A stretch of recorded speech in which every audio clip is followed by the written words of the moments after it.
এখন আমরা জানব বিভ্রান্তিমূলক কিছু শব্দের শব্দার্থ, যেগুলো কি একরকমই দেখতে মনে হয় কিন্তু অর্থগুলো আলাদা আলাদা। সেই শব্দার্থগুলো জেনে নিই।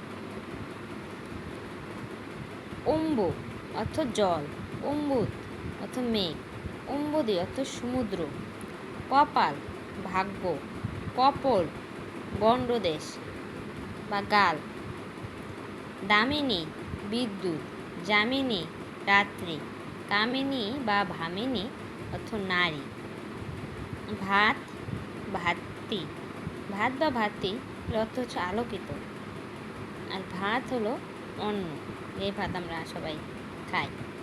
এই শব্দার্থগুলো কিন্তু দেখতে একরকম হলেও অর্থগুলো আলাদা আলাদা, চাকরি পরীক্ষার জন্য খুবই গুরুত্বপূর্ণ।